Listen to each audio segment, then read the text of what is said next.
Hi, friends. Natalie here. I am really glad you're joining me today, as always. But today, we're going to talk about a topic that I think is still really under the radar for a lot of people. It's called Mast Cell Activation Syndrome, or MCAS. Some people call it MCAS for short. If you've ever struggled with weird symptoms that seem to come out of nowhere, like sudden food sensitivities, headaches, allergies, or even just feeling sick when you walk down the laundry detergent aisle, this conversation might be a game changer. I really think it could be. I sat down with Dr. Kelly McCann, who's not only a board-certified physician in internal medicine and pediatrics, but she's also a doctor in functional, integrative, and environmental medicine. She broke down what MCAS actually is, why it's showing up more often today than even 10 years ago, and how our modern environment might be making things even worse. We talked about why so many people get passed around from doctor to doctor, maybe you relate to that, without ever getting to the root cause of all of their problems, and what you should do if this is happening to you. This episode is all about empowerment, honoring that little voice inside that tells you something isn't right, and how to really advocate for yourself. I know you're going to find this valuable in many, many ways. Before we dive in today, don't forget to subscribe here to the podcast so you never miss an episode. And make sure you sign up for my newsletter at natalietysdal.com. That's NATALIETYSDAL.com for even more inspiration, tips, and lots of resources. All right, an important topic today. Let's get right to it. Dr. McCann, a pleasure to have you on the show. Thank you so much for having me, Natalie. I'm really happy to be here. Well, your expertise goes a lot of different places. And I've been reading a lot about something I want to go deeper into today because I don't think the general community is familiar with it and how common it is. And that's mast cell activation syndrome. Commonly, if you're seeing it online, MCAS. Can you tell us what it is and who it affects? Absolutely. So let's talk a little biology so you understand. Mast cells, MAST, are cells in our immune system, and their job is to hang out at the areas of interface between ourselves and the outside world. So they love the respiratory tract, the GI tract. They hang out around our blood vessels, our skin, and their job is to seek out foreign invaders and sound the alarm when they see those foreign invaders. And so these are really important for us because they're able to identify toxins or infections. And we want them to do their job and sound the alarm because that's what brings the immune system to the area to help fight those infections or those invaders. But what happens in people with mast cell activation is that their mast cells get a little trigger happy and they start sounding the alarm all the time, even when it's something that you're eating regular food that you normally enjoyed, or you're hanging out in the grass and you're rolling around in the grass, or you're smelling a flower. And now all of a sudden your mast cells start sending out these inflammatory messengers, we call mediators, to things that we would normally tolerate. And so what happens is that people start to develop symptoms of intolerance to things that they previously enjoyed. Like all of a sudden you start to have a headache after you eat eggs or, your favorite dessert or just about anything. People start to develop chemical sensitivities. They can't go down the laundry detergent aisle without feeling sick in the grocery store. A whole myriad of symptoms. So, okay, we understand the biology. Is it more common today? Are we more aware of this than we ever were? Because growing up, I never heard of MCAS. It was actually first written about in the medical literature in 2007. I didn't really start seeing it in my practice, I don't think, until probably 2014, something like that. But it's been around before then. So there was a there was something called multiple chemical sensitivity that was written about in the 50s and 60s. And there is a strong correlation between multiple chemical sensitivity and mast cell activation. I think that mast cells were probably involved with chemical sensitivity. We just didn't know the pathophysiology at the time. But yes, you're right, Natalie, it is becoming more and more common. Pre-COVID, some of the medical literature suggested that the prevalence was about 17% in the population. That's pretty big. That's 1 in 6 people, right? And now I would say post-COVID, it's closer to 1 in 4, about 25% of the population. And I think that part of this is because we are so exposed to so many different environmental chemicals now. There are thousands of environmental chemicals that we're exposed to on a regular basis, and hundreds of thousands of chemicals in the environment. In addition, the geography of Lyme disease is exploding. You can get a tick bite and contract a tick-borne illness in any state in the country, not just Lyme disease. And mold is a huge, huge driver of mast cell activation. And so we have a concept in environmental medicine called the toxic load, the total load. And we can think about it as our bodies are a sink or our bodies are a bucket. I like the sink analogy because then we have a drain, right? So some people have huge sinks and very large drains, and they can tolerate a lot of things. So all of the environmental chemicals, all the infections, all of the mold, the EMF, everything that we're exposed to goes into that sink. And if we have a robust detoxification system, our bodies can handle it. But many people have pretty shallow sinks and narrow drains, and they can't tolerate a lot of exposures to things. And the symptoms show up when the sink overflows. And I think that that's what's happening. And there's just so many things that we're exposed to on a regular basis. I mean, think about plastics that are everywhere, all the chemicals in our personal care products. If we're not pristine about eating organic, we're getting exposed to pesticides on a regular basis. You know, even when we're working really hard and making healthy choices for ourselves, it's hard to avoid many of these chemicals. Not to mention they're in our air, they're in our water. So it becomes very difficult. And I think that that's what's exploding mast cell activation in the population.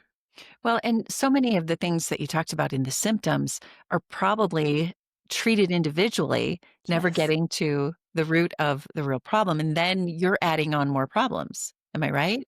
That's exactly correct. So, you know, people, and this is how medicine is set up too. You have a headache or a migraine, and you go to the neurologist. You have gastrointestinal symptoms, you go to the gastroenterologist. You have palpitations, you go to the cardiologist.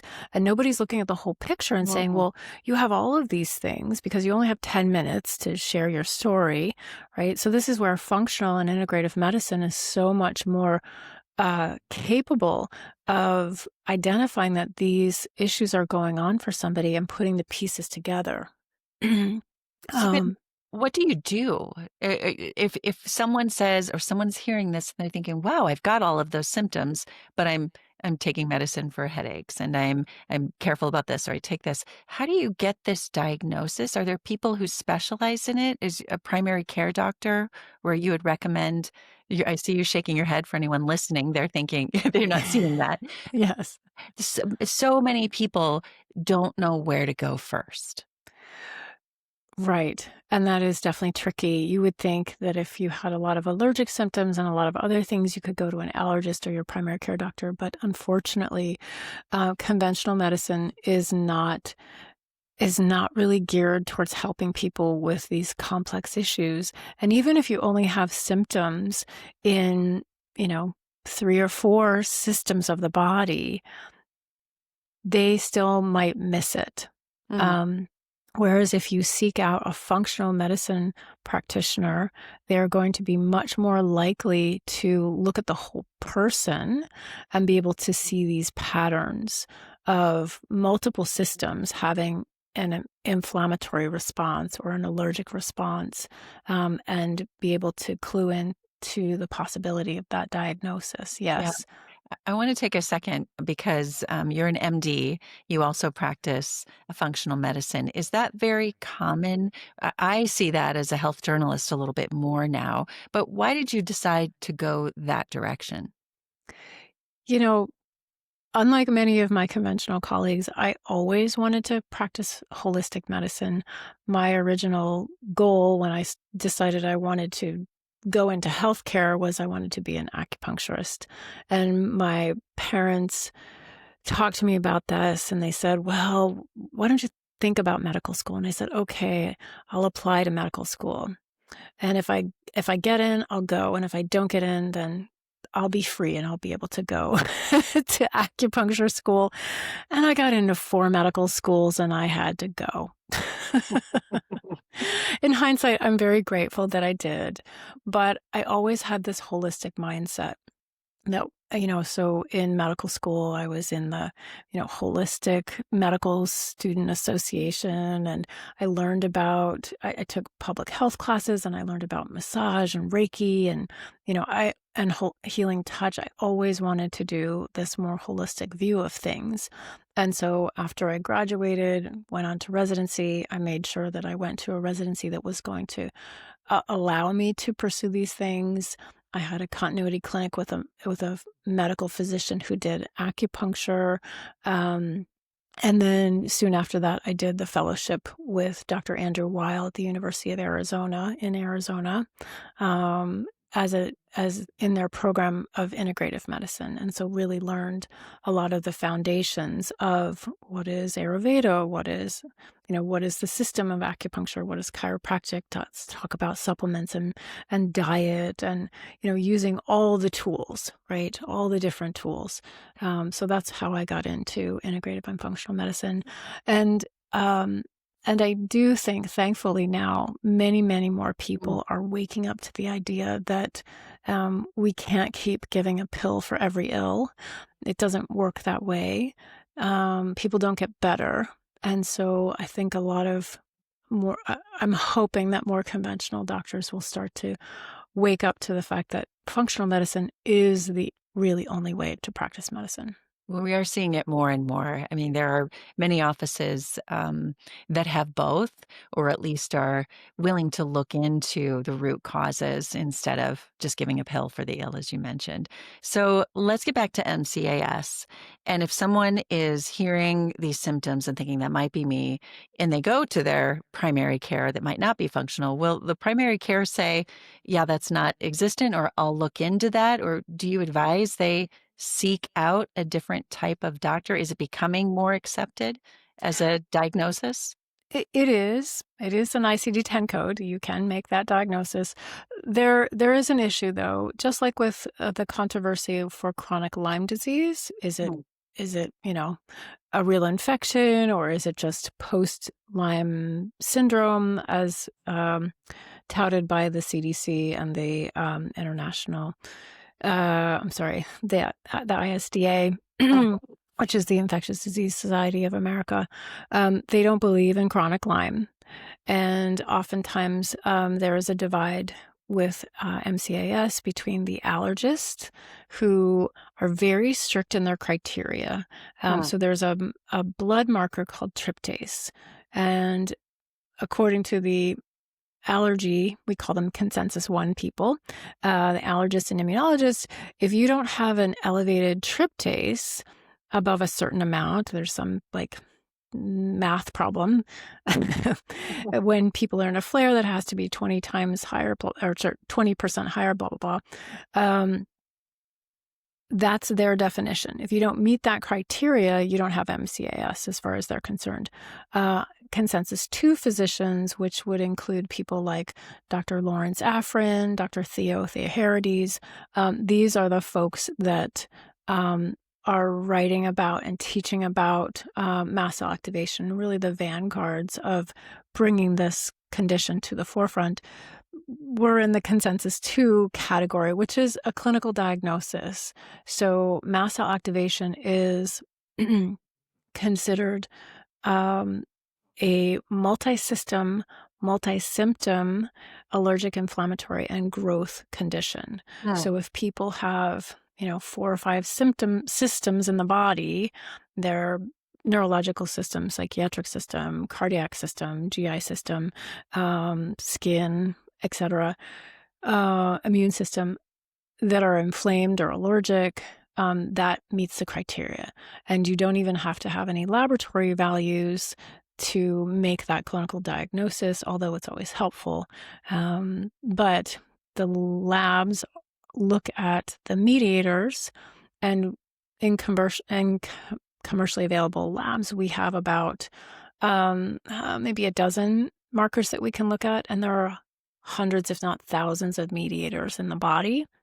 So the possibility of getting a positive test for everyone is pretty low, right? So we have to use clinical observations to make the diagnoses. Okay, so I want to leave time here to talk about getting better. For someone who has the diagnosis, what do you do? How do you treat them? There are two major things that we have to do. We have to calm down the symptoms, and then we have to identify what are those buckets, what are those root causes that are dysregulating the immune system to begin with, right? And getting the symptoms better, there are a variety of different supplements, medications, things that can be given to help either block the mast cells from releasing their mediators, or potentially blocking the mediators from acting. So like H1 blockers, histamine blockers, this is your Zyrtec, Xyzal, Allegra, Claritin. Those are easy to take. And if people are having elevated histamine reactions or elevated histamine levels in the body, you can take an antihistamine, and that will help calm down some of the symptoms. It won't calm down other symptoms. It won't block other mediators. So then oftentimes we need other things. But there are dozens of other medications and or supplements that can be helpful. We also really encourage people to focus on their nervous systems. So the nervous system is also involved as well when people are stuck in fight or flight or freeze, a stress response that also sends cortisol, which triggers mast cells that leads to the inflammatory cascade. And so learning different techniques to calm down the nervous system is critically important for healing and getting symptom relief. These can be vagus nerve devices. These can be limbic system retraining or different kinds of brain retraining exercises or programs to help people navigate and learn how to reduce their stress response, essentially. And then the last piece, and the most important, I think, is as people start to feel a little bit better, as we're reducing their symptoms and helping them regulate their nervous systems, then we're exploring what are those root causes. Is it mold? Are you in a moldy house? Do you have a pesticide exposure? Are there other kinds of exposures? Did you just put in was a 5G tower just put in front of your house? Do you have underlying Lyme disease or Bartonella? Bartonella is cat scratch fever. That's even more common than Lyme disease, and it's worse in terms of symptoms for a lot of people, and very few people talk about Bartonella. So as a functional practitioner, we're looking at these root causes and trying to understand which ones are relevant for the person. Is it a post-COVID thing? But for me, the biggest drivers for mast cell activation are mold, Bartonella, and Lyme, and EMFs. Huge, huge drivers for people. So of those people that you've treated with this, how much success have you seen? Once you can reduce those symptoms and start some repair and recovery, do they live pretty normal lives? I think that some people can get to the point where they live completely normal lives. I think that through the process, they also learn what is really healthy for them. And so they actually don't get their lives back. They become a more healthy, vibrant version of themselves, right? Because part of the reason why the nervous system is off is because they may not be living their truth. Part of the reason that they got in this situation to begin with may be because they were living in a moldy house and didn't know it. So what we find is that through the journey, people start to find their most ideal diet for them. Hopefully it's not terribly restricted, but they're making healthier choices, right? Because they recognize that if they eat like crap, they're not going to feel good. Yeah. So I think not only is there hope out there for people, but it's an opportunity to really embrace the circumstances that they find themselves in and to recognize that they will be better versions of themselves. I have so many stories, but one woman who had mast cell activation, and she had a condition called POTS, postural orthostatic tachycardia syndrome. She couldn't even sit upright for our hour intake because her heart rate would spike so high. It was in the 140s. When your heart rate is beating at 140 beats per minute, you cannot perfuse your brain. So she had to actually lay down in order to finish her first appointment with me because her heart rate was so high sitting up. Because she was in a moldy house and her mast cells and her nervous system were just on fire. And, it's taken some time, but fast forward to 2.5 years, she has lost 40 pounds. She is exercising on a regular basis. She has her full-time job and she's very happy. And her life is just such a different place than she was when she came in. And she didn't know what to expect. She had this diagnosis for 10 years before she found me suffering. And now she's got this incredible life that she loves. That's a great story. And are these, when someone is diagnosed, and I hear POTS often in conjunction with MCAS, is that correct? Yes, it's common.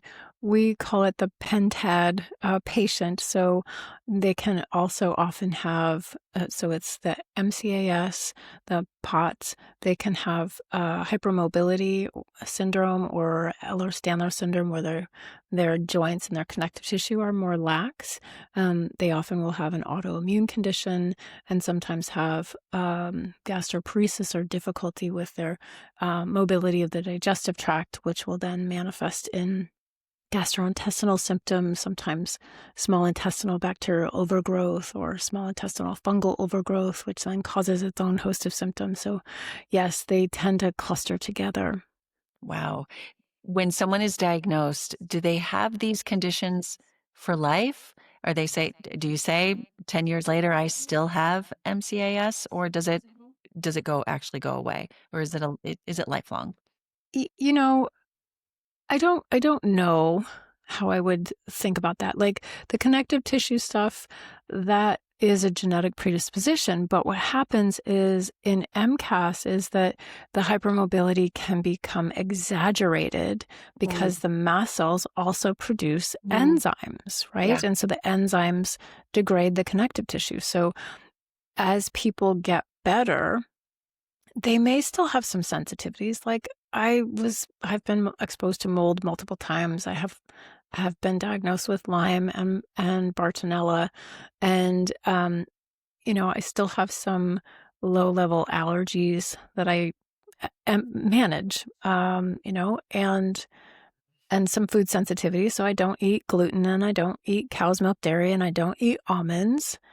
But otherwise, I live a pretty healthy life. Yeah. So do I feel held back in any way? No, I actually make healthier choices for myself as a result. And I Yeah. think that many of my patients would say the same. The best advice that you would have for someone who thinks this could be them or someone they know, I know you're in California, you do some telehealth, but what would you say to people? How to get help? I'd say the first thing is to really honor yourself and pay attention to that little voice inside, because that voice is the one that's going to keep you safe. That voice and your intuition is with you and always supportive of you. That is your fire to help you seek out and find the people that are going to help you get better. So always maintain that connection with yourself, and then honor it. If you walk into a doctor's office and they don't believe you, don't listen to you, get up and walk out, right? It is not worth your time, energy, or money to stay in a situation where you're not getting the help that you need. Many of my patients, like the young woman that I mentioned, she listened to podcasts. She went on forums. She did her research. So do the same. Listen to podcasts. Go research. There are a number of professional organizations that will train providers. So the Institute of Functional Medicine, for example, is a wonderful organization that train functional medicine providers. And that being said, as much as I love them and have, been part of their training, they are like the next level after residency and fellowship. If you want somebody who is really great and you have a complex case, I would look at two different organizations. One is called the American Academy of Environmental Medicine. This is a professional organization that's been around since the 60s. And these are the doctors who were taking care of people with multiple chemical sensitivity before MCAS ever came into existence. And I consider them the grandfathers of functional medicine, right? And then the International Society of Environmentally Acquired Illness, or ISEAI.org, is another organization of which I was on the founding board. And they train practitioners in these complex chronic illness issues. So those would be the two places that I would look predominantly. And if you can't find somebody in your area, naturopathic physicians also can be a good resource depending upon which state you're in. They're not licensed in all the states. Well, I think it's really important. It's what I emphasize too. I've learned to ask questions over 3 decades, and it has made a big difference. So for everyone listening who might think I don't have the answers, to listen to that intuition, to find the answers. We have the ability to ask more questions, find a new person, but not to give up if you're not feeling well. Thank you so much, Dr. McCann. I appreciate your knowledge and everything that you've shared with us today. You're so welcome, Natalie. Thank you for having me.